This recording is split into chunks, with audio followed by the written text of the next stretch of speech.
देखिए बेटा, कल हमने वाइब्रेटरी मोशन और सिंपल हार्मोनिक मोशन की डेफिनेशंस की थी कि कौन सी मोशन को वाइब्रेटरी मोशन कहा जाता है और कौन सी मोशन को सिंपल हार्मोनिक मोशन कहा जाता है। तो सिंपल हार्मोनिक मोशन के अंदर ये बात हमने डिस्कस की थी कि सिंपल हार्मोनिक मोशन जो होती है वो special type of vibratory motion होती है। ऐसी वाइब्रेटरी मोशन, जिस वाइब्रेटरी मोशन के अंदर उसकी मोशन बॉडी की पीरियाडिक मोशन हो और उसके साथ उस बॉडी के अंदर एक्सीलेशन भी हो और उस एक्सीलेशन का डायरेक्टली ताल्लुक होना चाहिए डिस्प्लेसमेंट के, और एक्सीलेशन और डिस्प्लेसमेंट एक दूसरे से अपोजिटिवली डायरेक्टेड हो, तो ऐसी जो है वो मोशन को हम कहेंगे कि ये सिंपल हार्मोनिक मोशन होती है। ठीक है, ये दो तीन पॉइंट्स मैं वापस लिखता हूं, उसके बाद इसको आगे जो है वो टॉपिक को बढ़ाते हैं या आगे इसके बारे में डिस्कस करते हैं बेटा। तो आप कहोगे बेटा सिंपल हार्मोनिक मोशन के बारे में।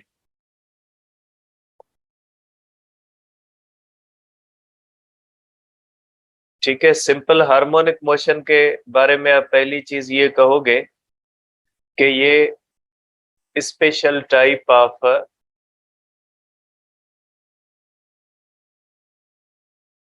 Special type of vibratory motion है। ठीक है, ये एक स्पेशल किस्म है वाइब्रेटरी मोशन का, और इसके अंदर पहली ये है कि ये पीरियाडिक मोशन हो, पीरियाडिक वाइब्रेटरी मोशन हो under restoring force, restoring force की वजह से हो। और नंबर टू, इसके अंदर जो चीज होनी चाहिए, इसके अंदर एक्सीलेशन भी होनी चाहिए जो डायरेक्टली प्रोपोर्शनल हो निगेटिव ऑफ डिस्प्लेसमेंट के। ठीक है, तो किसी भी बॉडी की ऐसी मोशन जिस मोशन के अंदर ये प्रॉपर्टीज हो, तो ऐसी मोशन को हम कहेंगे कि ये सिंपल हार्मोनिक मोशन है। अब इसके अंदर हम फर्दर डिस्कस करते हैं हॉरिजेंटल मास स्प्रिंग सिस्टम के ऊपर। तो इसका पहला जो हम केस करते हैं, केस पहला हम इसका करते हैं जिसके हम करते हैं हॉरिजेंटल मास स्प्रिंग सिस्टम।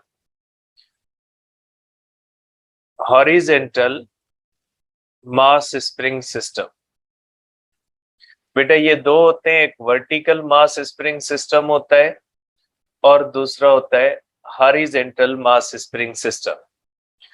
ठीक है, अब दोनों में क्या फर्क है? दोनों में फर्क ये है कि जो हॉरिजेंटल मास स्प्रिंग सिस्टम होता है उसकी वाइब्रेटरी मोशन हॉरिजेंटल डायरेक्शन में होती है, जो वर्टिकल होता है उसकी वाइब्रेटरी मोशन वर्टिकल डायरेक्शन में होती है। दोनों में एक मेजर डिफरेंस ये होता है कि जो हॉरिजेंटल वाइब्रेटरी मोशन होती है उसके अंदर ग्रेविटी का कोई रोल नहीं होता, क्योंकि हॉरिजेंटल मोशन के साथ ग्रेविटी वर्टिकल फोर्स है। तो हॉरिजेंटल वाइब्रेटरी मोशन और ग्रेविटी के बीच में एंगल 90 डिग्री होती है, तो इसलिए आप कहेंगे कि कोई रोल नहीं होता ग्रेविटेशनल फोर्स का जब कोई भी बॉडी हॉरिजेंटल वाइब्रेटरी मोशन के अंदर होती है। लेकिन जो वर्टिकल मोशन होती है, वर्टिकल मोशन के अंदर ग्रेविटी भी वर्टिकल है, तो वर्टिकल वाइब्रेटरी मोशन के अंदर ग्रेविटी रोल प्ले करती है। ठीक है, तो दोनों में दो चीजें डिफरेंट है, पहली कि वो अलोंग हॉरिजेंटल वाइब्रेट करता है और वो अलोंग वर्टिकल वाइब्रेट करता है, और दूसरी बात ये होती है कि दोनों के अंदर ग्रेविटी का रोल डिफरेंट होता है। हॉरिजेंटल के अंदर ग्रेविटी का कोई रोल नहीं है, जबकि वर्टिकल के अंदर ग्रेविटी का रोल होता है। ठीक है, अब हम जो यहाँ पे कर रहे हैं वो हॉरिजेंटल मास स्प्रिंग सिस्टम के बारे में जो है वो डिस्कस कर रहे हैं। ठीक है बेटा, अब ये होगा इस तरह से, बेटा आप इसको इस तरह से कहेंगे,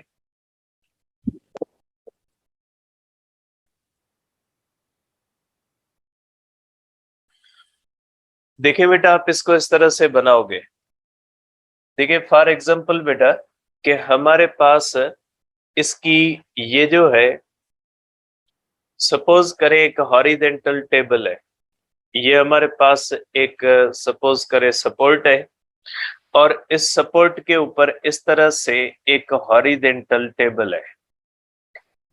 ये हो गई हमारे पास, आप कह लें कि ये एक हॉरिजेंटल टेबल है बेटा।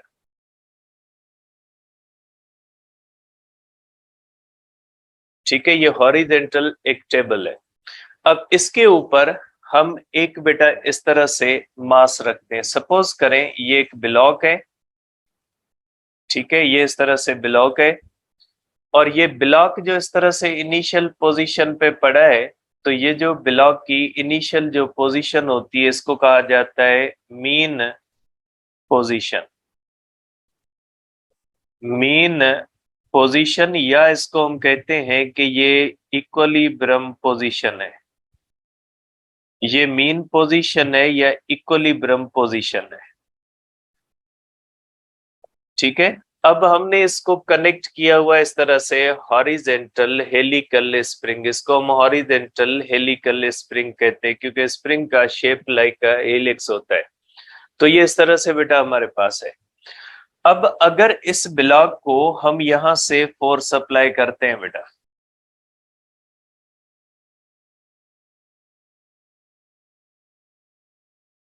सपोज करें बेटा हम इस ब्लॉक को इस तरह से फोर्स अप्लाई करते हैं बेटा, फोर्स अप्लाई इस तरह से करते हैं बेटा। जब फोर्स अप्लाई करके इसको हम छोड़ेंगे बेटा, इस तरह से ये जाएगा,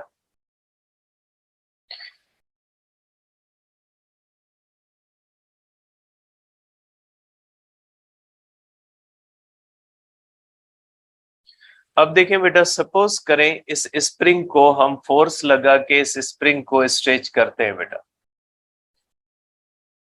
इस तरह से अगर इसको फोर्स लगाते हैं बेटा स्प्रिंग को, यहां पे हम मास के ऊपर फोर्स लगाते हैं, और फोर्स लगाने से हम बॉडी को यहाँ पे ले आते हैं बेटा।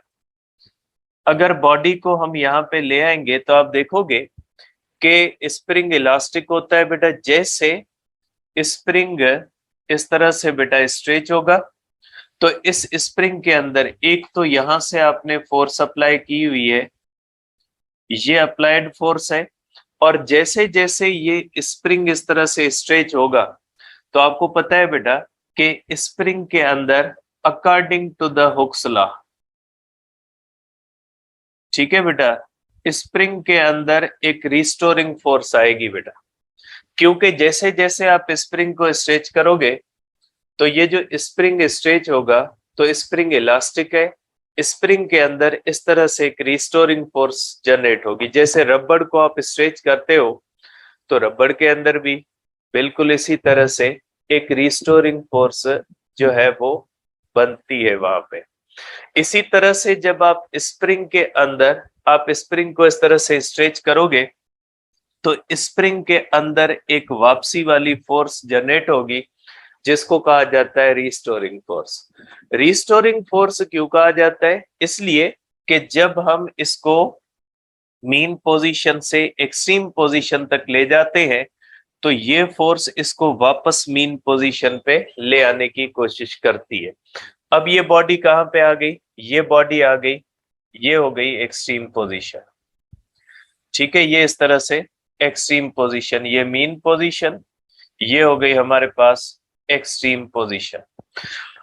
अब अगर यहां पे इस स्प्रिंग को हम छोड़ देंगे, तो बेटा यहां पे देखें, ये जो स्प्रिंग है इसको हमने स्ट्रेच किया है अप्लाइड फोर्स से। अब अप्लाइड फोर्स के नतीजे में रिस्टोरिंग फोर्स पैदा हुई है, और रिस्टोरिंग फोर्स किसने पैदा की है? स्प्रिंग ने पैदा की है। क्यों स्प्रिंग के अंदर पैदा हुई? इसलिए कि हमने स्प्रिंग को स्ट्रेच किया, और ये इलास्टिसिटी की वजह से इलास्टिक फोर्स जनरेट हुई। जब हम इसको यहाँ पे छोड़ देंगे तो ये रिस्टोरिंग फोर्स इसको क्या करेगी? ये रिस्टोरिंग फोर्स इसको वापस मीन पोजीशन पे ले आने की कोशिश करेगी। क्यों? इसलिए कि ये तब पैदा होती है जब हम इसको मीन पोजीशन से अवे ले जाने की कोशिश करते हैं। तो ये रिस्टोरिंग फोर्स इसको स्प्रिंग को वापस ले आएगी, और ये फोर्स इसको लेके आ रही है, तो ये यहां से बहुत तेजी के साथ मीन पोजीशन की तरफ आएगा और कंडीशन ये बन जाएगी। आप कह सकते हैं कि ये वापस आएगा इस तरह से मीन पोजीशन की तरफ, ये इस तरह से ये मीन पोजीशन की तरफ वापस आएगा, ये इस तरह से।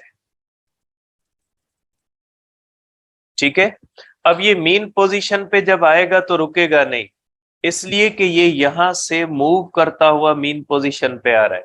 जब मीन पोजीशन पे आएगा तो इसके अंदर रिस्टोरिंग फोर्स जीरो हो जाएगी। अब रिस्टोरिंग फोर्स मूविंग बॉडी के ऊपर जीरो हो रही है, तो वो बॉडी मीन पोजीशन पे रुकेगी नहीं, इसलिए ये इनर्शिया की वजह से पीछे आ जाएगी और स्प्रिंग जो है वो क्या करना शुरू कर देगा, इस तरह से कंप्रेस होना शुरू हो जाएगा। इस तरह से ये स्प्रिंग जो होगा ये इस तरह से कंप्रेस हो जाएगा और ये इस तरह से बॉडी स्प्रिंग को कंप्रेस करना शुरू कर देगा। स्प्रिंग जो होगा वो इस तरह से कंप्रेस होगा। जब स्प्रिंग कंप्रेस होना शुरू हो जाएगा तो ये रिस्टोरिंग फोर्स इस तरफ हो जाएगी। अब स्प्रिंग जो होगा वो इसको इस तरह से धकेलेगा, यहां से मीन पोजीशन से जैसे ही इस तरफ आएगा स्प्रिंग कंप्रेस होगा, अब रिस्टोरिंग फोर्स इस तरफ लगेगी और ये वापस इसको मीन पोजीशन पे भेजेगी। लेकिन ये मीन पोजीशन पे फिर रुकेगा नहीं, आगे चला जाएगा। नतीजा ये निकलेगा कि ये इस तरह से वाइब्रेटरी मोशन करने लगेगा। ठीक है, तो हॉरिजेंटल मास स्प्रिंग सिस्टम की ये मोशन आप देख ले कि अगर इस तरह से स्प्रिंग को स्ट्रेच करेंगे तो स्प्रिंग को स्ट्रेच करने के नतीजे में according to the Hooke's law, Hooke's law क्या कहता है, हुक्स लॉ कहता है कि जब आप इसको स्ट्रेच करोगे तो इसके अंदर रिस्टोरिंग फोर्स जो पैदा होगी वो डायरेक्टली प्रोपोर्शनल होगी निगेटिव ऑफ डिस्प्लेसमेंट के। आप देख सकते हैं बेटा कि यहाँ पे डिस्प्लेसमेंट का आप डायरेक्शन देख लें बेटा, ये डिस्प्लेसमेंट का डायरेक्शन बेटा ये होता है, ये डिस्प्लेसमेंट का डायरेक्शन। और जितना जितना डिस्प्लेसमेंट बढ़ता जाएगा बेटा उतनी रिस्टोरिंग फोर्स ज्यादा होती जाएगी, क्योंकि आप जितना स्प्रिंग को ज्यादा स्ट्रेच करोगे उतना स्प्रिंग इसको क्या करेगा, आपको वापस खींचेगा। लेकिन हुक्स लॉ एक लिमिट भी देता है। हुक्स लॉ कहता है कि जब तक एक लिमिट के अंदर आप अप्लाइड फोर्स से स्ट्रेच करोगे तब तक ये रिस्टोरिंग देगा, लेकिन एक लिमिट से आप आगे चले जाओगे तो फिर ये रिस्टोरिंग नहीं देगा। तो एक लिमिट लगी हुई इसके ऊपर। अब ये देखें यहाँ पे डिस्प्लेसमेंट इस तरफ है, रिस्टोरिंग फोर्स इस तरफ है। जब बॉडी यहां से आती है बेटा तो आप देख ले कि डिस्प्लेसमेंट का डायरेक्शन ये है बेटा, ये आप कह सकते हैं कि ये मीन पोजीशन है, ये मीन पोजीशन है और ये एक्सट्रीम पोजीशन, और ये भी आप कह ले कि ये भी एक्सट्रीम पोजीशन है। लेकिन ये एक्सट्रीम पोजीशन लेफ्ट की है और ये एक्सट्रीम पोजीशन राइट की है। ठीक है, तो ये आप यहां पे देख ले कि डिस्प्लेसमेंट का डायरेक्शन जो होता है ये बेटा, डिस्प्लेसमेंट का डायरेक्शन यहाँ पे इस तरफ है, क्योंकि डिस्प्लेसमेंट हमेशा होता है mean position to the extreme position, restoring force का इस तरफ होता है।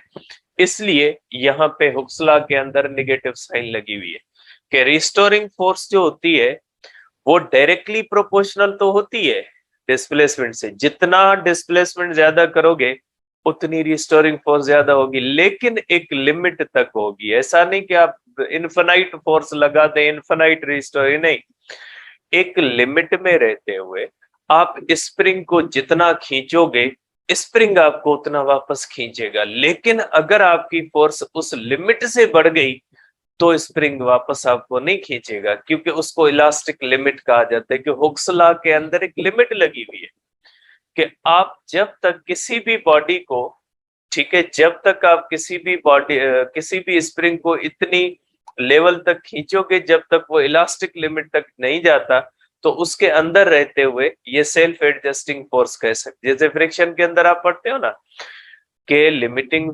Sorry static friction self adjusting force है कि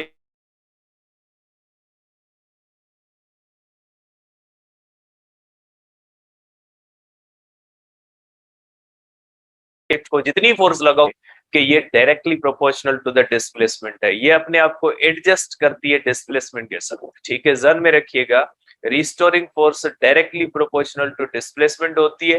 डिस्प्लेसमेंट जितना आप इसके ऊपर बॉडी के ऊपर जितना ज्यादा कराओगे रिस्टोरिंग फोर्स उतनी ज्यादा आएगी, लेकिन एक लिमिट तक। ऐसा नहीं कि आप जितनी लगाते जाओ उतनी आती जाए। तो पहली बात जो आपने समझनी है वो ये है कि हॉरिजॉन्टल मास स्प्रिंग सिस्टम के अंदर रिस्टोरिंग फोर्स कहां से आती है या रिस्टोरिंग फोर्स का रोल क्या होता है। तो पहली बात ये हुई कि रिस्टोरिंग फोर्स जो होती है उसका रोल ये होता है कि जब आप किसी भी मास को स्प्रिंग के साथ अटैच करके उसको खींचते हो, उसको मीन से एक्सट्रीम की तरफ ले जाते हैं, फिर चाहे आप स्ट्रेच करो या कंप्रेस करो, बात एक ही है। स्ट्रेच करोगे तो भी रिस्टोरिंग फोर्स आएगी और अपोजिट डायरेक्शन में आएगी, कंप्रेस करोगे तो भी रिस्टोरिंग फोर्स आएगी और अपोजिट डायरेक्शन। तो स्प्रिंग इलास्टिक होता है, इसलिए इसके अंदर इलास्टिक रिस्टोरिंग फोर्स आती है और ये इलास्टिक रिस्टोरिंग फोर्स बढ़ती जाती है डिस्प्लेसमेंट के साथ। Means elastic restoring force variable force है और आपको भी जो फोर्स अप्लाई करनी पड़ेगी वो वेरिएबल। जैसे जैसे आप स्प्रिंग को ज्यादा डिस्प्लेसमेंट तक ले जाओगे आपको फोर्स भी उतनी ज्यादा अप्लाई करनी पड़ेगी और जब आप इसको एक्सट्रीम पोजीशन पे जाके छोड़ोगे तो आपकी अप्लाइड फोर्स गुम हो जाएगी, लेकिन रिस्टोरिंग फोर्स तो होगी क्योंकि वो स्प्रिंग के स्ट्रेच करने से, स्प्रिंग तो स्ट्रेच्ड है, आपने अपनी अप्लाइड फोर्स हटा दी, ये स्प्रिंग किसके रेमो करम पे चला गया, ये चला गया जो है वो इस रिस्टोरिंग फोर्स के रेमो करम पे चला गया। अब रिस्टोरिंग फोर्स इसको बिल्कुल तेजी से ले आने की कोशिश करेगी मीन पोजीशन, बहुत ये तेजी के साथ मास भागता हुआ मीन पोजीशन पे आएगा, लेकिन जैसे ही मीन पोजीशन पे आएगा रिस्टोरिंग फोर्स इसको भगाती हुई मीन पोजीशन पे ले आएगी। जैसे ही बॉडी मीन पोजीशन पे पहुंचेगी रिस्टोरिंग फोर्स जीरो हो जाएगी। अब भागती हुई चीज के ऊपर रिस्टोरिंग फोर्स जीरो हो गई तो बॉडी रुकेगी तो नहीं ना। न्यूटन का लॉ क्या कहता है, स्टेट तब चेंज होगी जब अनबैलेंस, यहाँ पे तो इसके पास कोई फोर्स ही नहीं है, तो क्या होगा कि ये मीन पोजीशन से पीछे स्प्रिंग को कंप्रेस करेगी। अब स्प्रिंग को कंप्रेस करेगी तो अब स्प्रिंग इसको रोकने की कोशिश करेगा और एक अपोजिंग फोर्स देगा, तो ये बॉडी आहिस्ता आहिस्ता डिसलरेट होते और ये दूसरी साइड पे एक्सट्रीम पोजीशन पे आ जाएगी। जब ये यहाँ पे आएगी तो रिस्टोरिंग फोर्स इसको रोकने के बाद फिर इस तरह जो है वो भेजेगी और ये बहुत तेजी के साथ मीन पे आएगा, लेकिन मीन पे फिर नहीं रुकेगा, ये आगे चला जाएगा। अब स्प्रिंग फिर जो है वो स्ट्रेच होगा और सेम फिनोमिना जैसे ये होती है ना कि अगर किसी भी चीज को इस तरह मैं थ्रो करूं तो ग्रेविटी क्या करेगी, आहिस्ता आहिस्ता इसको रोकेगी और रोकने के बाद इसको वापस ले आएगी। तो बिल्कुल इसी तरह से स्प्रिंग जब स्ट्रेच होगा और सॉरी कंप्रेस होगा, रिस्टोरिंग फोर्स इसको ग्रेविटी की तरह अपोज करेगी, आखिरकार रिस्टोरिंग फोर्स इसको यहाँ पे रोकने के बाद इसको वापस भेज देगी और ये इस तरह से वाइब्रेट करना शुरू कर देगा। ठीक है, तो ध्यान में रखिएगा कि इसकी वाइब्रेटरी मोशन उसी कंडीशन में होगी, सॉरी ये जो हॉरिजॉन्टल मास स्प्रिंग सिस्टम की, जब उसके ऊपर इस तरह से रिस्टोरिंग फोर्स होगी। लेकिन अगर रिस्टोरिंग फोर्स नहीं होगी, जैसे ये पेन है, इसको मैं यहां से लेकर यहाँ पे छोड़ूंगा वापस नहीं आएगी, इसलिए नहीं आएगी क्योंकि इसके अंदर कोई रिस्टोरिंग फोर्स नहीं है। तो ध्यान में रखें कि ये जो हॉरिजॉन्टल मास स्प्रिंग सिस्टम की वाइब्रेटरी मोशन है, इसको वाइब्रेट करवाने वाली फोर्स कौन सी है, रिस्टोरिंग फोर्स है। और ये restoring force according to the Hooke's law directly proportional to the displacement है और रिस्टोरिंग फोर्स और डिस्प्लेसमेंट के दरमियान डायरेक्शन अपोजिट होता है। डिस्प्लेसमेंट राइट की तरफ, रिस्टोरिंग फोर्स लेफ्ट की तरफ। डिस्प्लेसमेंट लेफ्ट की तरफ, रिस्टोरिंग फोर्स किस तरफ हो जाती है, राइट की तरफ होती है, इसलिए हम इसको हुक्स लॉ कहते हैं।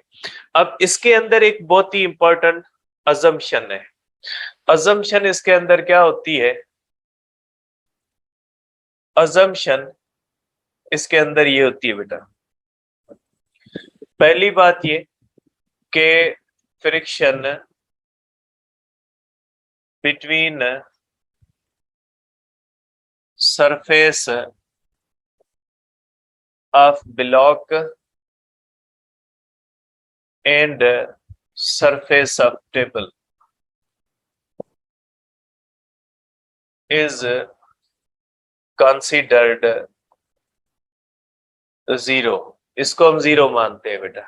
ठीक है, अगर जीरो नहीं हुई तो क्या होगा, जीरो नहीं होगी तो इसकी मोशन पीरियाडिक नहीं होगी।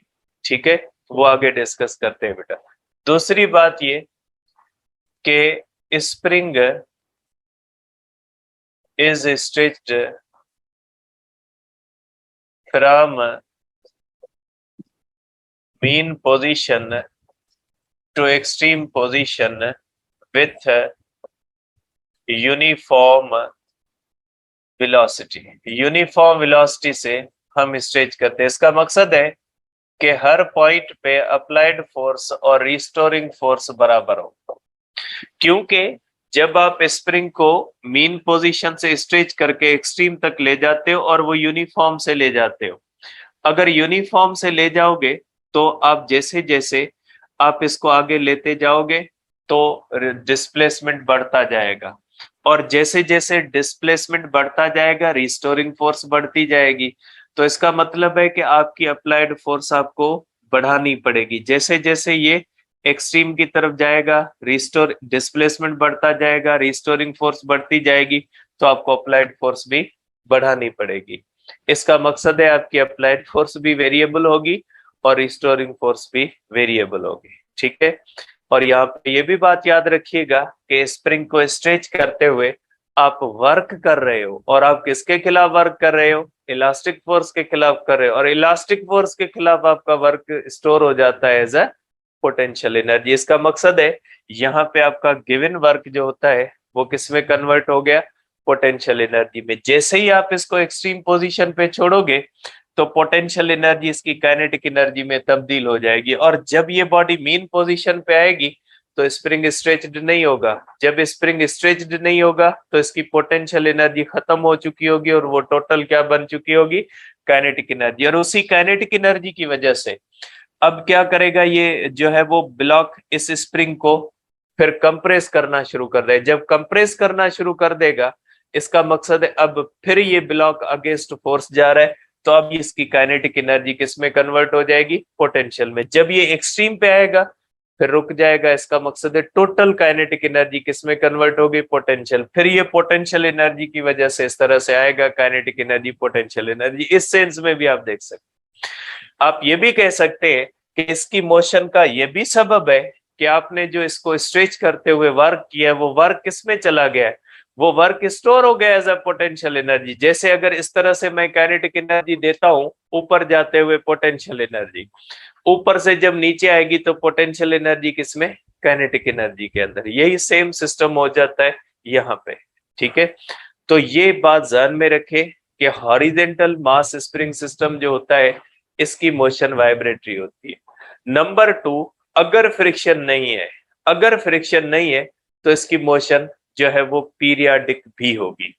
इसलिए क्योंकि फ्रिक्शन ही इसको कम ज्यादा करती है। मैं आपको एक सिमुलेशन भी दिखाता हूं, लेकिन पहले इसको आप समझ लें। ठीक है, तो ये आप इसको कह सकते हैं कि ये जो होती है इसकी मोशन वाइब्रेटरी भी है, और इसकी मोशन वाइब्रेटरी किस वजह से है, इसकी वाइब्रेटरी मोशन रिस्टोरिंग फोर्स की वजह से है, और इसके अंदर इसकी मोशन जो है वो आप कह सकते हैं कि इसकी मोशन जो है ये पीरियाडिक भी है, लेकिन पीरियाडिक तब होगी जब फ्रिक्शन जीरो होगी। ठीक है, अब ये दो बातें हुई कि सिंपल हार्मोनिक मोशन के लिए किस चीज का होना जरूरी है। सिंपल हार्मोनिक मोशन के लिए सबसे पहली चीज ये होनी चाहिए कि ये वाइब्रेटरी पीरियाडिक मोशन मींस इसकी वाइब्रेटरी पीरियाडिक मोशन है। ठीक है, अब हम ये देखेंगे, बाबा टाइम सेम है ना, सेम टाइम है, रोज चेंज करना हो जाए। तो ये होता है कि अगर इस तरह से एक्सीलेशन इसके अंदर होती है या नहीं होती। ठीक है,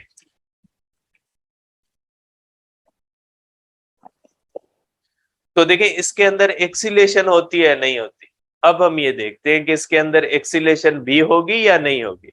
और ये बात ध्यान में रखिएगा कि न्यूटन का लॉ कहता है कि एक्सीलेशन तब होगी जब फोर्स अनबैलेंस्ड होगी, और उस एक्सीलेशन का डायरेक्टली प्रोपोर्शनल किसके साथ है, उसका डायरेक्टली प्रोपोर्शनल है फोर्स के साथ। ज्यादा फोर्स लगेगी ज्यादा एक्सीलेशन होगी, कम फोर्स लगेगी कम एक्सीलेशन होगी। और दूसरी बात, मैंने तीसरे चैप्टर के अंदर आपको कहा था कि डिसेलरेशन और डिक्रीजिंग एक्सीलेशन में फर्क होता है। डिसेलरेशन वो होती है जो तब पैदा होती है जब वेलोसिटी कम होती है, वेलोसिटी के अंदर जब चेंज आती है और वेलोसिटी के अंदर जब डिक्रीज आती है तो डिसेलरेशन पैदा होती है। और डिक्रीजिंग एक्सीलेशन का मकसद है एक्सीलेशन कम हो रही है बट वेलोसिटी बढ़ रही है। ये चीजें मैंने आपको थर्ड चैप्टर के अंदर इसीलिए बताई थी क्योंकि यहाँ पे इस कॉन्सेप्ट को समझना थोड़ा मुश्किल हो जाता है कि एक्सीलेशन कैसे होती है मैक्सिमम एक्सट्रीम पोजीशन पे। ये बात बहुत ही कंफ्यूजिंग स्टूडेंट्स को होती है, वेलोसिटी तो होती नहीं एक्सट्रीम पोजीशन पे और एक्सीलेशन कैसे आ जाती है। वो आर्ग्यू करते हैं कि rate of change of velocity is called acceleration. तो भाई उसमें कहां पे कहा गया है कि वेलोसिटी एक्सीलेशन से जुड़ी हुई है? वेलोसिटी एक्सीलेशन एक दूसरे के साथ नहीं जुड़े हुए।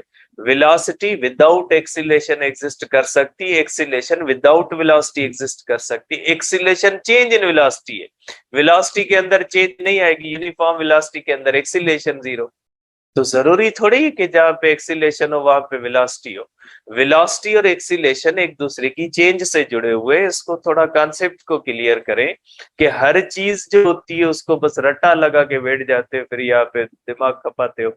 तो ये ध्यान में रखिएगा कि डिसेलरेशन और डिक्रीजिंग एक्सीलेशन में फर्क है।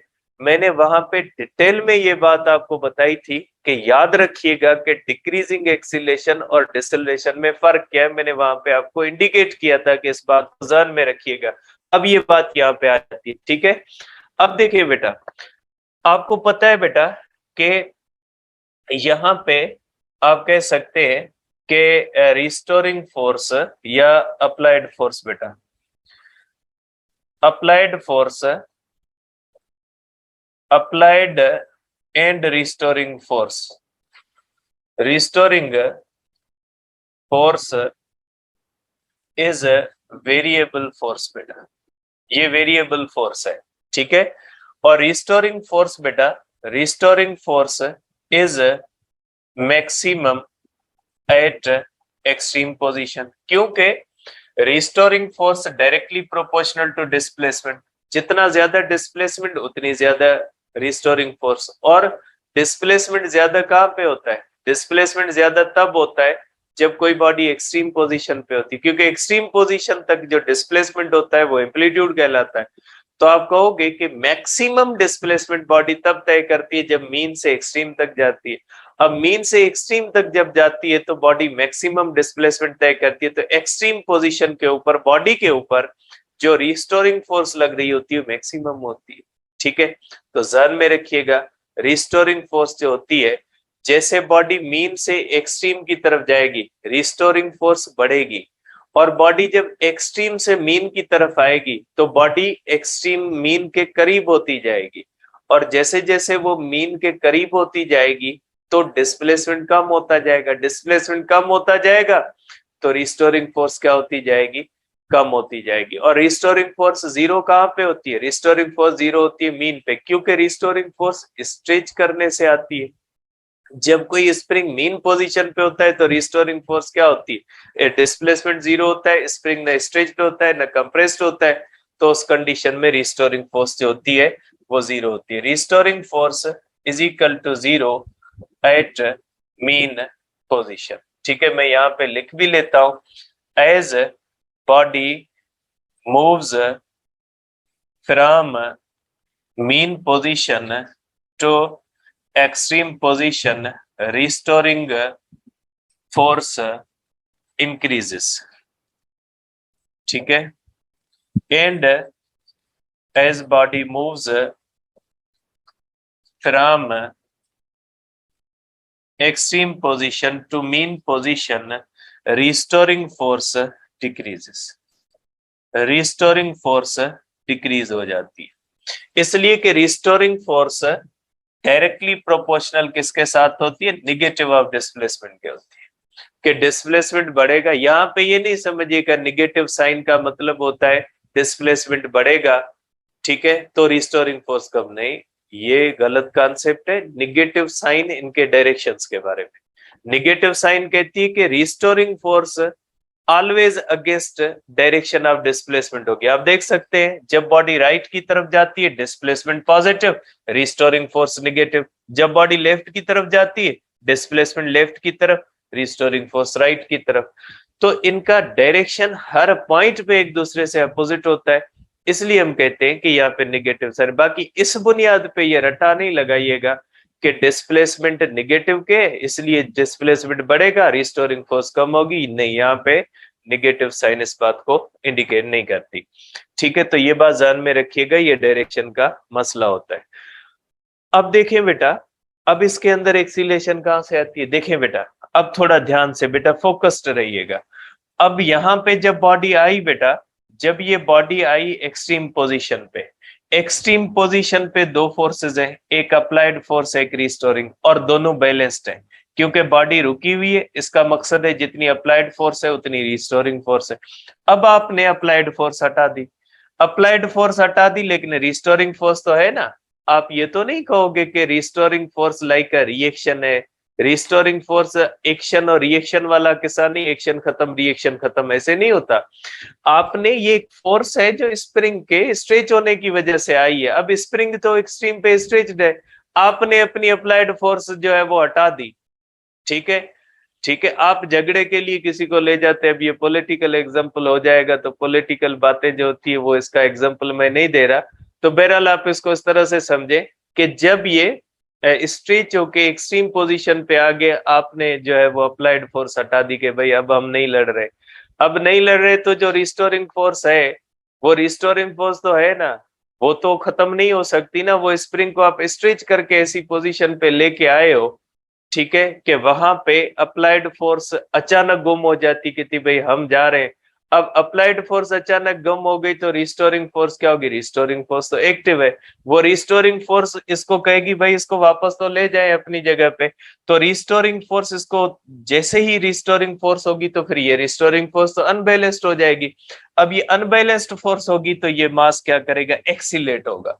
लेकिन रिस्टोरिंग फोर्स भी क्या करती जाएगी? रिस्टोरिंग फोर्स जैसे जैसे ये बॉडी मीन की तरफ आएगी डिस्प्लेसमेंट कम होता जाएगा, डिस्प्लेसमेंट कम होता जाएगा, रिस्टोरिंग फोर्स कम होती जाएगी, और फोर्स रिस्टोरिंग कम होती जाएगी तो बॉडी के अंदर एक्सीलेशन कम होती जाएगी। और बॉडी जब मीन पे आएगी तो उसकी वेलोसिटी ज्यादा से ज्यादा हो चुकी होगी और उसके अंदर एक्सीलेशन जीरो हो चुकी। क्योंकि ये एक्सीलेशन किस वजह से पैदा हो रही? एक्सीलेशन पैदा हो रही है फोर्स की वजह से, फोर्स तो वहां पे जीरो हो जाती। अब ये कंडीशन होती है इस तरह से, मैं इसको डेटा के अंदर लेता हूं इस तरह से, आप इसको इस तरह समझे कि ये बेटा, इसको मैं एक लाइन के ऊपर बनाता हूं, ध्यान से समझिएगा। मैं एक डेटा बना देता हूं ताकि आप इसको बिल्कुल इजीली जो है वो समझ सके। ये हो गई बॉडी की मीन पोजीशन, ये आप कह लें कि ये बॉडी की मीन पोजीशन हो जाएगी। अब ये बॉडी एक्सट्रीम पोजीशन पे है बेटा, ठीक है, एक्सट्रीम पोजीशन पे आपने अप्लाइड फोर्स कर दी जीरो, अप्लाइड फोर्स जीरो कर दी, लेकिन इसके अंदर यहां पे इसके अंदर रिस्टोरिंग फोर्स मैक्सिमम है, यहां पे रिस्टोरिंग फोर्स मैक्सिमम है। और बॉडी की यहाँ पे वेलोसिटी भी क्या है बेटा? यहाँ पे बॉडी की वेलोसिटी भी जीरो है, अप्लाइड फोर्स भी ये आपने जीरो कर दी, ठीक है। और यहाँ पे इसको नहीं लिखे फिर आप कंफ्यूज हो गए इसके अंदर, क्योंकि जब दोनों बैलेंस्ड होते हैं तो यहाँ पे दोनों इक्वल होते हैं, restoring force applied force equal होते हैं, क्योंकि जब तक बॉडी रेस्ट में, अब आपने हटा दी अप्लाइड फोर्स फिर जीरो हो जाएगी, ठीक है, वेलोसिटी हो गई जीरो। अब जैसे ही आपने इसको बॉडी को छोड़ा तो रिस्टोरिंग फोर्स बहुत ज्यादा है तो ये एक्सीलेट करेगी। आप सपोज करें ये बॉडी थोड़ी देर के बाद यहां पे आ गई, ये बॉडी रिस्टोरिंग फोर्स की वजह से मूव करेगी, और जैसे जैसे ये बॉडी आगे आती जाएगी रिस्टोरिंग फोर्स कम होती जाएगी। मैं वेक्टर को छोटा छोटा करता जाता हूं, आपको पता है मैग्नीट्यूड ऑफ वेक्टर को आप रिप्रेजेंट कर सकते हैं जो है वो लेंथ ऑफ द वेक्टर से। जैसे जैसे ये बॉडी इसकी तरफ आएगी रिस्टोरिंग फोर्स कम होती जाएगी इस तरह से, ठीक है बेटा। रिस्टोरिंग फोर्स के बारे में आप कहें कि ये रिस्टोरिंग फोर्स कम होती जाती, क्योंकि रिस्टोरिंग फोर्स डायरेक्टली प्रोपोर्शनल होती है डिस्प्लेसमेंट के। जैसे जैसे बॉडी मीन की तरफ आएगी डिस्प्लेसमेंट कम होता जाएगा। ठीक है, डिस्प्लेसमेंट कम होता जाएगा, रिस्टोरिंग फोर्स जीरो होती कम होती जाएगी। और जब बॉडी आएगी मीन पोजीशन पे, तो मीन पोजीशन पे आप कह सकते हैं कि रिस्टोरिंग फोर्स हो जाएगी जीरो। ठीक है, आप देख सकते हैं बेटा यहां पे इस तरह से जब ये बॉडी एक्सट्रीम पोजीशन पे होती है बेटा, तो इसका डिस्प्लेसमेंट ज्यादा होता है, बॉडी का डिस्प्लेसमेंट ज्यादा है, जो एम्पलीट्यूड कहलाता है। बॉडी जैसे जैसे क्लोज आती जाती है तो डिस्प्लेसमेंट क्या होता जाता है, डिस्प्लेसमेंट कम होता जाता है। और डिस्प्लेसमेंट जैसे जैसे कम होता जाएगा, रिस्टोरिंग फोर्स क्या होती जाएगी, कम होती जाएगी। लेकिन है तो फोर्स ना, ज्यादा फोर्स होगी ज्यादा वेलोसिटी को चेंज करेगी, कम फोर्स होगी कम वेलोसिटी को चेंज करेगी, जिसका नतीजा क्या निकलेगा, जिसका नतीजा ये निकलेगा कि यहाँ पे वेलोसिटी है जीरो, ज्यादा फोर्स लग रही है, आप समझे यहाँ पे वेलोसिटी हो गई 10 मीटर पर सेकंड। ठीक है, आप सपोज करें अभी भी फोर्स लग रही, अभी भी एक्सीलेशन है, आप समझे यहाँ पे वेलोसिटी हो गई 18 मीटर पर सेकंड, आप समझे यहाँ पे वेलोसिटी हो गई जो है वो 24 मीटर पर सेकंड। ठीक है, तो ये जैसे ही इस तरह से मूव करेगा, तो यहाँ पे देखें, यहाँ पे फर्स्ट में रिस्टोरिंग फोर्स ज्यादा है, जो चेंज इन वेलोसिटी 10 मीटर पर सेकंड है। ठीक है, एक्सीलेशन हो जाएगी 10 मीटर पर सेकंड स्क्वायर। उसके बाद चेंज इन वेलोसिटी कितनी आ गई, चेंज इन वेलोसिटी आ गई 10 और 8 के अंदर 8 मीटर पर सेकंड, और एक्सीलेशन हो गई 8 मीटर पर सेकंड। टाइम हम 1 सेकंड कंसीडर कर रहे हैं।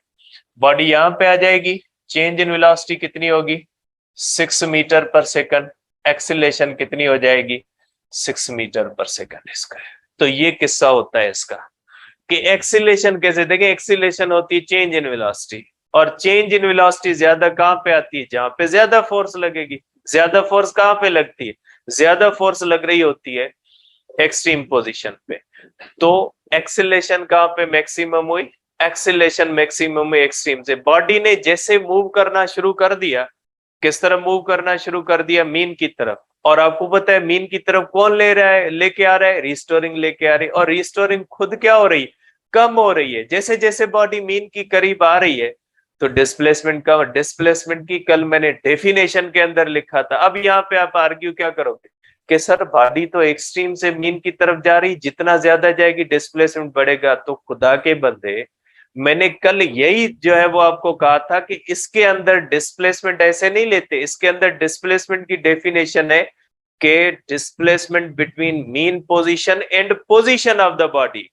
ये नहीं कहा गया कि बॉडी ने कितना कवर किया। डिस्प्लेसमेंट का मकसद होता है, डिस्प्लेसमेंट का मकसद होता है distance between body and position of the body and mean position. Body जैसे जैसे मीन पोजीशन के करीब आती जाएगी, तो position of body close to the mean position होती जाएगी। रिस्टोरिंग फोर्स, हुक्स लॉ कहता है कि एक्स कम होता जाएगा, रिस्टोरिंग फोर्स कम होती जाएगी। तो एक्सट्रीम पोजीशन से जैसे जैसे बॉडी मीन पोजीशन के करीब आती जाएगी, मीन पोजीशन के करीब आती जाएगी, वैसे वैसे रिस्टोरिंग फोर्स कम होती जाएगी। और रिस्टोरिंग फोर्स कम होती जाएगी, एक्सीलेशन कम होती जाएगी। एक्सीलेशन होगी लेकिन एक्सीलेशन कम होती जाएगी, एक्सीलेशन कम होती जाएगी, वेलोसिटी क्या होती जाएगी, बढ़ती जाएगी। और बॉडी जैसे मीन पोजीशन पे पहुंचेगी, वेलोसिटी मैक्सिमम हो चुकी लेकिन एक्सीलेशन जीरो हो चुकी। तो एक्सीलेशन के सिवा वेलोसिटी एग्जिस्ट करती है, और इसीलिए इसको इक्विलिब्रियम पोजीशन कहा जाता है, क्योंकि इक्विलिब्रियम में एक्सीलेशन नहीं होती ना। मीन पोजीशन पे बॉडी के अंदर एक्सीलेशन जीरो होती है, एक्सीलेशन जीरो होती है, इसलिए हम कहते हैं इक्विलिब्रियम पोजीशन। तभी तो कहते हैं क्योंकि वहां पे एक्सीलेशन नहीं होती, वेलोसिटी मैक्सिमम हो चुकी है। ठीक है, तो वेलोसिटी मैक्सिमम कहां पे होती है, वेलोसिटी मैक्सिमम होती है मीन पोजीशन पे। और एक्सीलेशन मैक्सिमम कहां पे होती है, एक्सीलेशन मैक्सिमम होती है एक्सट्रीम पोजीशन पे।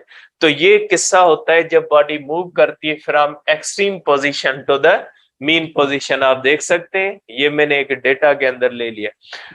अब जैसे ये इस तरह से जाएगी बेटा, जैसे बॉडी इस तरह जाएगी, तो अब स्प्रिंग कंप्रेस होगा, स्प्रिंग कंप्रेस होगा तो इसको रोकने की कोशिश करेगा बेटा, और नतीजा क्या निकलेगा?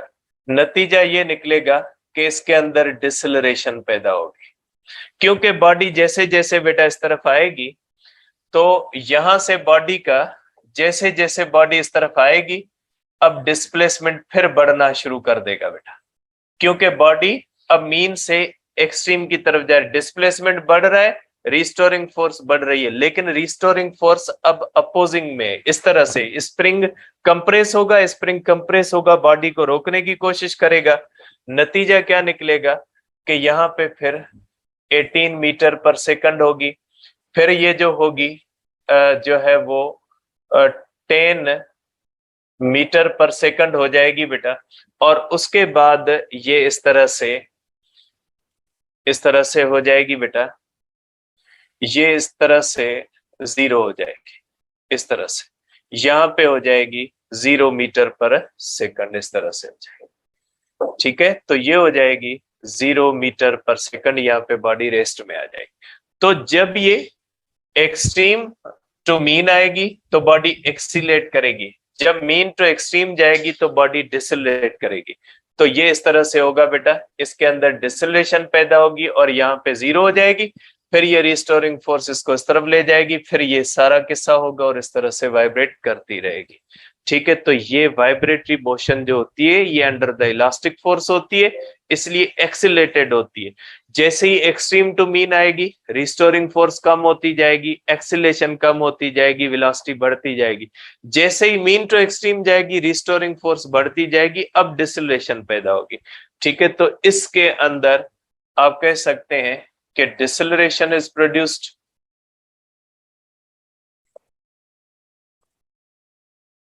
और इसके अंदर आप ये कह सकते हैं कि डिक्रीजिंग एक्सीलेशन इज प्रोड्यूस्ड। ये इसके अंदर होता है बेटा। ठीक है, तो अब आप इसको कहोगे कि as body moves from extreme position to mean position, x decreases, restoring force decreases,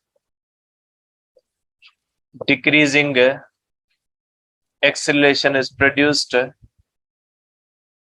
hence we can say velocity is increasing but acceleration is decreasing. ठीक है, when body reaches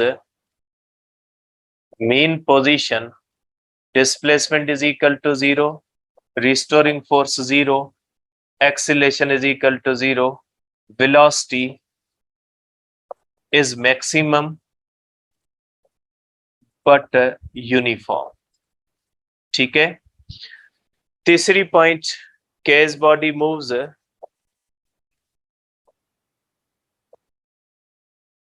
from mean position to extreme position, restoring force increases. ठीक है, displacement increases, क्योंकि mean position है, displacement increase होगा, velocity decreases. ठीक है, velocity decreases, deceleration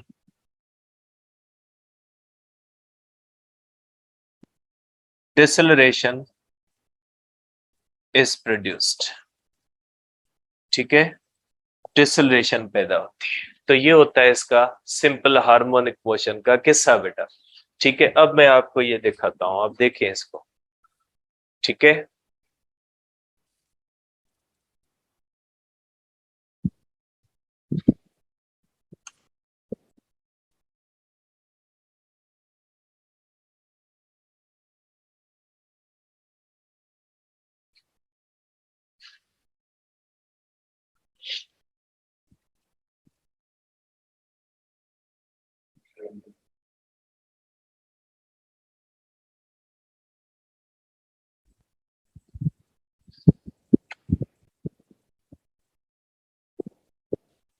अब देखिए बेटा, अब यहाँ पे देखें, मैं वेक्टर्स बनाता हूं बेटा। आप देखें कि ये देखें बेटा, ये जो एक हॉरिजेंटल मास स्प्रिंग सिस्टम है, ये आप समझ लें कि एक्सट्रीम पोजीशन बेटा। मैं इसकी थोड़ी इनिशियल पोजीशन को बढ़ा देता हूँ। इसका एम्पलीट्यूड है बेटा 0.7 सेंटीमीटर है, ठीक है। और बेटा ये स्प्रिंग कांस्टेंट में थोड़ा बढ़ा देता हूँ, मास को भी थोड़ा बढ़ा देता हूँ बेटा, ठीक है। ये बड़ा मास होगा, वेट है बेटा, ये वेट की फोर्स है, नॉर्मल रिएक्शन रिस्टोरिंग फोर्स। ये बेटा कौन सी है, ये मीन पोजीशन है और बॉडी एक्सट्रीम पोजीशन पे।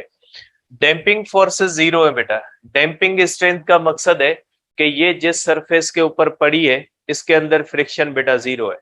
फ्रिक्शन मैंने जीरो रख लिए क्योंकि मुझे इसको सिंपल हार्मोनिक मोशन में ले जाना। आप देखें यहाँ पे इसके अंदर काइनेटिक एनर्जी जीरो है बॉडी के अंदर, और पोटेंशियल एनर्जी इसके पास कितनी है, 0.3 जूल 32 है। क्योंकि जब आप इसको मीन से एक्सट्रीम तक ले जाते हो, एक्सट्रीम पे आपका मैक्सिमम वर्क होता है, तो आपका गिवन वर्क पोटेंशियल, क्योंकि आप जब वर्क करते हो ना तो आपका ज्यादा से ज्यादा वर्क कहाँ पे बनता है, एक्सट्रीम। क्योंकि वर्क डिस्प्लेसमेंट पे डिपेंड करता है, डिस्प्लेसमेंट ज्यादा से ज्यादा कहाँ पे होता है, एक्सट्रीम पे। अब देखिएगा, मैं जैसे ही इसको छोड़ूंगा तो ये जैसे जैसे मूव करेगी, आप देखिएगा इस वेक्टर को देखिएगा, जैसे जैसे ये बॉडी मूव करेगी और मीन की तरफ आएगी, रिस्टोरिंग फोर्स कम होगी। रिस्टोरिंग फोर्स कम होगी मींस एक्सीलेशन कम होती जाएगी, लेकिन वेलोसिटी बढ़ती जाएगी। यहाँ पे वेलोसिटी मैक्सिमम होगी। वेलोसिटी मैक्सिमम आप देखोगे काइनेटिक एनर्जी से, आप देखोगे जब बॉडी मीन पोजीशन पे आएगी तो काइनेटिक एनर्जी मैक्सिमम होगी। आप इसको ध्यान से देखिएगा, जैसे बॉडी मीन से एक्सट्रीम तक जाएगी फिर पोटेंशियल एनर्जी देखिएगा बढ़ेगी, क्योंकि पोटेंशियल एनर्जी इसलिए बढ़ती है कि अगेंस्ट वर्क होता है, ठीक है। मैं स्प्रिंग कांस्टेंट को कम कर देता हूं ताकि ये मोशन स्लो से स्लो, ठीक है। ये मैंने 0.5 कर दिया इसका स्प्रिंग कांस्टेंट। अब ये देखें, आप इस वेक्टर की तरफ देखते जाइएगा, ये देखें और इसकी तरफ देखें,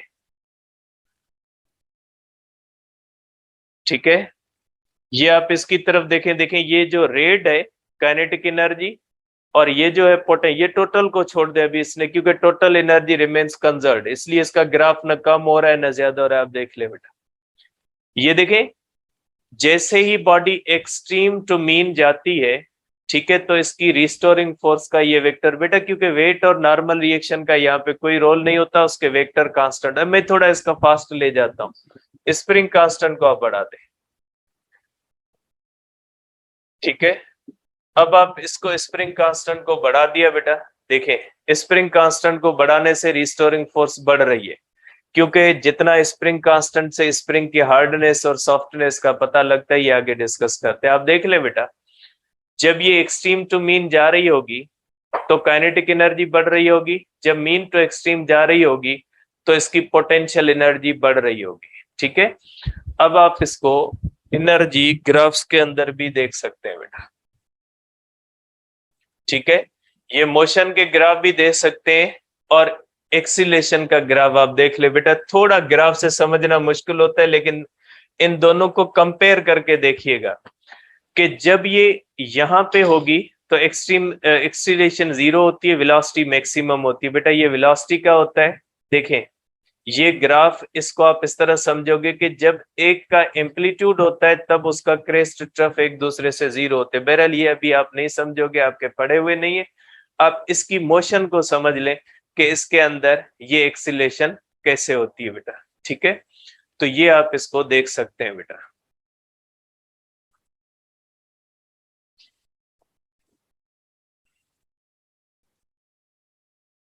ये आप इसकी मोशन को इस तरह से चेक कर सकते हैं किस तरह से रिस्टोरिंग फोर्स होती है, ठीक है। अब वापस आ जाते हैं हम अपने उस डिस्कशन की तरफ जो हम कर रहे थे बेटा, ठीक है। तो ये होता है बेटा कि हॉरिजेंटल मास स्प्रिंग सिस्टम के अंदर एक्सीलेशन कहाँ पे होती है मैक्सिमम, और वेलोसिटी कहाँ पे मैक्सिमम होती है, ठीक है। अब इसको हम डील करते हैं बेटा मैथमेटिकली। क्या मैथमेटिकली हम इस बात को प्रूव कर सकते हैं कि इसकी मोशन सिंपल हार्मोनिक है या नहीं है, ठीक है। अब आपने यहाँ पे देखा है बेटा कि रिस्टोरिंग फोर्स जो होती है डायरेक्टली प्रोपोर्शनल होती है माइनस एक्स के बेटा। और आपको पता है बेटा according to the Newton's law कोई भी फोर्स होती है बेटा उसको आप एम में कर सकते हैं बेटा, ये भी आप कर सकते हैं। अब इक्वेशन ए से आप इस इक्वेशन को इस तरह कर सकते हैं is equal to minus k x, where आपको पता है बेटा कि ये क्या होता है, के क्या होता है, ये स्प्रिंग कांस्टेंट कहलाता है। इससे आपको पता क्या लगता है, इससे आपको पता लगता है स्प्रिंग हार्ड है या सॉफ्ट है। के बड़ा होगा स्प्रिंग हार्ड होगा, जितना स्प्रिंग हार्ड होगा उसको स्ट्रेच करने के लिए ज्यादा फोर्स लगानी पड़ेगी, रिस्टोरिंग फोर्स भी उतनी ज्यादा आएगी। ठीक है, तो के क्या होता है, स्प्रिंग कांस्टेंट होता है बेटा। ठीक है, और के जो होता है वो ऑलवेज पॉजिटिव कांस्टेंट होता है। अभी जाहिर सी बात है मैसेजेस आ रहे होंगे कि टाइम ज्यादा हो गया सर, टाइम ज्यादा हो गया, बस अब बेटा टॉपिक के बीच में तो मैं नहीं छोड़ सकता ना, टॉपिक को बीच में छोड़ दे कल कैलकुलेशन कहाँ से करोगे। ये मैं आपके कॉमन मैसेजेस देखता रहता हूँ कि अब सर बस कर दे, अब सर बस दे। भाई कि टॉपिक जो होगा कोई भी टीचर होगा उसको कंप्लीट तो करेगा ना, बीच में तो नहीं छोड़ सकते ना। तो कुछ आप ये तय नहीं कर सकते, आप ये तय नहीं कर सकते कि टॉपिक खत्म हुआ या नहीं हुआ, आप एंट्री टेस्ट देने आए हैं, आपके हालात बहुत जो है वो खराब है। अब ये जो होता है ऑलवेज पॉजिटिव क्यों होता है बेटा, ऑलवेज पॉजिटिव इसलिए होता है क्योंकि अगर स्प्रिंग कांस्टेंट की वैल्यू निगेटिव इंटू निगेटिव कर दोगे तो इक्वेशन तो पॉजिटिव हो जाएगी। इसका मकसद है रिस्टोरिंग फोर्स और डिस्प्लेसमेंट का डायरेक्शन सेम भी हो सकता है, ऐसा नहीं होगा क्योंकि अगर स्प्रिंग कांस्टेंट निगेटिव होगा फार्मूला पॉजिटिव आ जाएगा। ठीक है, और के डिपेंड किस पे करता है, के depends upon nature of spring, nature of spring mean spring किस मीडियम जो मटेरियल का, and length of spring, length of spring पे भी डिपेंड करता है बेटा। ठीक है, आप इसको कर सकते हैं, एफ होता है ए में minus k x minus k upon m into x, दोनों कांस्टेंट होते हैं तो आप कह सकते हैं minus constant into x directly proportional to negative of x बेटा। तो ये हो गया बेटा आपके पास कि इसकी मोशन कौन सी होती है, इसकी मोशन जो होती है वो सिंपल हार्मोनिक मोशन होती है।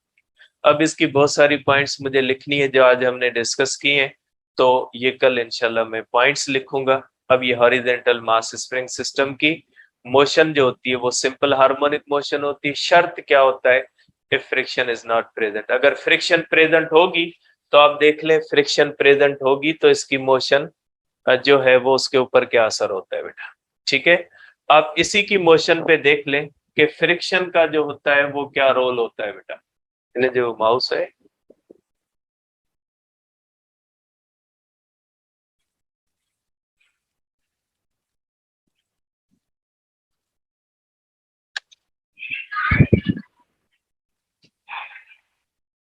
ठीक है बेटा, अब देखें इसके ऊपर फ्रिक्शन का क्या रोल होता है।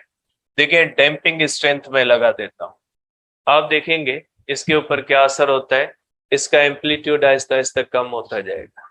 अगर फ्रिक्शनल फोर्स होगी तो इसका एम्पलीट्यूड कम होता जाएगा, फिर ये पीरियाडिक मोशन नहीं होगी क्योंकि पीरियाडिक मोशन वो होती है जो इक्वल टाइम में हर वाइब्रेशन को तय करे। आप देख सकते हैं स्लो स्लो होकर रुक जाएगी, फिर इसकी मोशन जो है वो सिंपल हार्मोनिक मोशन नहीं होगी। ठीक है, कल डिस्कस करते हैं इसके बारे में आगे, सेम टॉपिक की बहुत सारी चीजें रहती है जो कल मैं अलग से लिखूंगा इंशाल्लाह। ठीक है, कल डिस्कस करते हैं।